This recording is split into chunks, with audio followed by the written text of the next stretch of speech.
একদিনেই খেলা ঘুরিয়ে দিল টিম ইন্ডিয়া। এখন হারের আতঙ্কে ভুগছে বাংলাদেশ। শেষ দিনে কি না কি জমজমাট টেস্ট জমিয়ে দিয়েছে কানপুরে। এটা শুধু ভারতীয় ক্রিকেটেই সম্ভব। ভারত না হলে এমন মজাদার ক্রিকেট উপভোগ করাই যায় না। টেস্ট ক্রিকেটকেও টি-20 ফরম্যাটে বানিয়ে দিল টিম ইন্ডিয়া। শুধু এটা ইন্ডিয়ার ক্রিকেট দ্বারাই সম্ভব। এমন ক্রিকেট দেখলে টিকিট কেটে স্টেডিয়ামে গেলে পরেও তা পয়সা উসুল হয়ে যায়। প্রথম 3 দিনের খেলা বৃষ্টিতে নষ্ট করে দিলেও চতুর্থ দিনে কানপুর টেস্ট জমিয়ে দিল টিম ইন্ডিয়া। প্রথমে দুর্দান্ত বোলিং করে 233 রানে বাংলাদেশের ইনিংসকে শেষ করে দিল। পরে ভারতীয় বোলাররা কাজটা তো করলোই, এরপর ব্যাটিংয়ে টি-20 ক্রিকেটের মেজাজে খেলে ভারতীয় ব্যাটাররা মারকাটারি ব্যাটিং করে মাত্র 34.4 ওভার ব্যাট করে 285 রানে 9 উইকেট হারিয়ে ইনিংস ডিক্লেয়ার করে দিল অধিনায়ক রোহিত শর্মা। এদিন নজর কেড়েছে অধিনায়ক রোহিত শর্মার আগ্রাসী অধিনায়কত্বে। দিনের শেষে বাংলাদেশের স্কোর 2 উইকেটে 26। তবে পঞ্চম দিনে জয়ের গন্ধ পাচ্ছে কিন্তু টিম ইন্ডিয়া। কানপুরে দ্বিতীয় টেস্টের প্রথম দিন যখন খেলা বৃষ্টির কারণে বন্ধ হয়েছিল, তখন বাংলাদেশের স্কোর ছিল 107 রানে 3 উইকেট।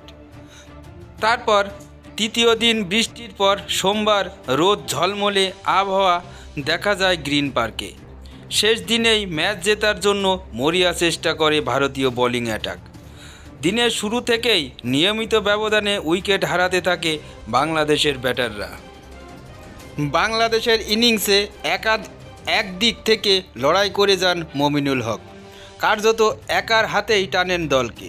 তবে অপর দিক থেকে কোনো বাংলাদেশি ব্যাটসম্যান তাকে কোনো রকম সহযোগিতা করতে পারেনি।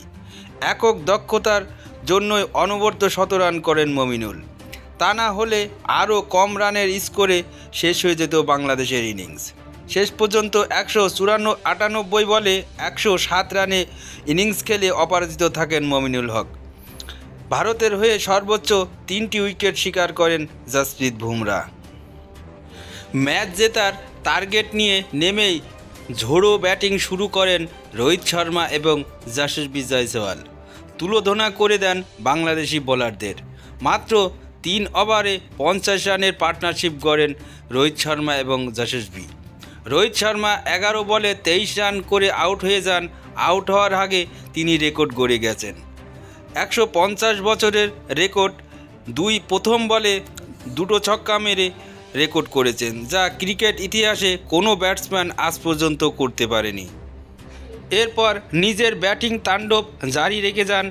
39 বলে অর্ধশত রান পূরণ করেন যশস্বী জয়সওয়াল। 13.1 ওভারে ভারতের দলীয় 100 রান পূরণ হয়ে যায়, যা টেস্ট ক্রিকেটের ইতিহাসে সবথেকে দ্রুত দলীয় 100 রান। 51 বলে 72 রানের দুর্দান্ত ইনিংস খেলে আউট হন যশস্বী জয়সওয়াল। এরপর 36 বলে 39 রানের ইনিংস খেলে আউট হন শুভমন গিল। তারপর ভারতের ইনিংসে উল্লেখযোগ্য অবদান রাখেন বিরাট কোহলি এবং KL রাহুল। বিরাট কোহলি ঝোড়ো ব্যাটিং করে এদিন 35 বলে 47 রান করে আউট হন। এরপর ভারতের দ্বিতীয় ইনিংসে দ্বিতীয় অর্ধশত রান পূরণ করেন KL রাহুল। 43 বলে 68 রানের ইনিংস খেলে আউট হন KL রাহুল। 285 রানে 9 উইকেট ইনিংসে ডিক্লেয়ার করে দেন ভারতীয় অধিনায়ক রোহিত শর্মা। দিনের শেষে বাংলাদেশের স্কোর 2 উইকেটে 26। পঞ্চম দিনের সকালে বাংলাদেশকে দ্রুত আউট করতে পারলেই জয় নিশ্চিত হবে টিম ইন্ডিয়ার।